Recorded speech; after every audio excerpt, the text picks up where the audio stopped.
Hello বন্ধুরা, তোমরা কেমন আছো? আশা করি তোমরা সবাই ভালো আছো। প্রতাপ একাডেমি কোচিং পরিবারে তোমাদেরকে স্বাগত। আমি প্রতাপ স্যার। আজকে আমি নিয়ে চলেছি যে সমস্ত স্টুডেন্টরা গণিতে অত্যন্ত দুর্বল, তোমরা শেষ মুহূর্তে কী করবে, তোমরা কিভাবে পাস করবে, তোমাদেরকে বলে রাখি উপপাদ্য সম্পাদ্য তোমাদেরকে অবশ্যই করতে হবে।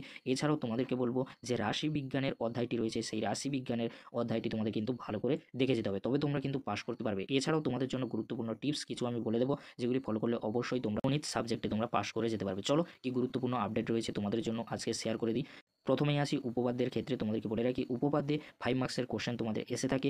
এবছরের জন্য যে উপপাদ্যগুলো খুবই গুরুত্বপূর্ণ সেগুলি হলো 34 নম্বর যে উপপাদ্যটি রয়েছে খুবই গুরুত্বপূর্ণ।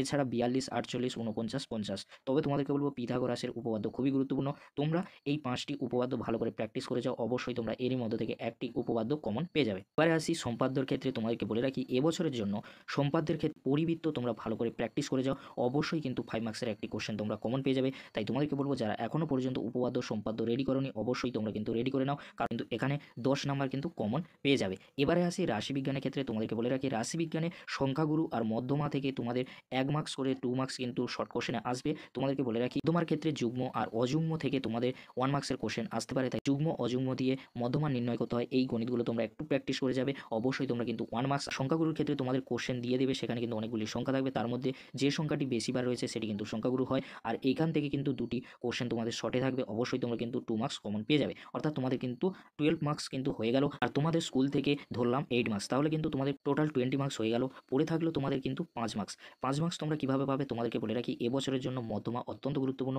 মধ্যমা তোমরা ভালো করে প্র্যাকটিস করে যাও, সংখ্যাগুরু তোমরা যদি ভালো করে প্র্যাকটিস করে যাও, অবশ্যই ওখান থেকে 4 অর্থাৎ 8 মার্কস তোমরা কিন্তু কমন পেয়ে যাবে, তবে তোমরা কিন্তু গণিতে পাস করে যাবে। এছাড়াও তোমাদের জন্য গুরুত্বপূর্ণ একটি টিপস দিয়ে রাখি, তোমাদের সত্য মিথ্যা এসে থাকে। তোমাদেরকে বলে রাখি সত্য মিথ্যার ক্ষেত্রে তোমরা যখন কোশ্চেনে অ্যান্সার পারবে না, তখন কিন্তু তোমরা হয় সবগুলো মিথ্যা কিংবা সবগুলো সত্য দিয়ে আসলে অবশ্যই সেখান থেকে কিন্তু 2 মার্কস কিংবা 3 মার্কস পেয়ে যেতে পারো। এছাড়াও তোমাদেরকে বলে রাখি এমসিকিউর ক্ষেত্রে তোমরা কি করবে, যখন তোমরা অ্যান্সার পাবে না তখন তোমরা বি কিংবা সির দাগে সবগুলি অ্যান্সার কিন্তু দিয়ে আসবে, অবশ্যই তোমরা এখান থেকে 2 থেকে 3 মার্কস কিন্তু পেয়ে যেতে পারো, কারণ বেশিরভাগ ক্ষেত্রে বি কিংবা সির অ্যান্সার হয়ে থাকে। এবারে তোমাদেরকে বলবো তোমরা এমসিকিউ কিভাবে কমন পাবে।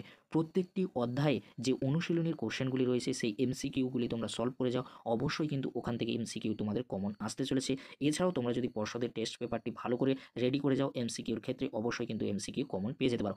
আজকের এই ভিডিওটির মাধ্যমে তোমাদেরকে হেল্প করার চেষ্টা করেছি। সবশেষে তোমাদেরকে বলবো ভয় নয়, বুকে সাহস নিয়ে পরীক্ষার হলে যাও, আর যেগুলি আমি বললাম এগুলি তোমরা ফলো করো, অবশ্যই তোমরা মুহূর্তে ভালো রেজাল্ট কিন্তু করতে পারবে। আশা করি এই ভিডিওটির মাধ্যমে তোমাদেরকে হেল্প করেছি। ভিডিওটি দেখার জন্য তোমাদেরকে অসংখ্য ধন্যবাদ।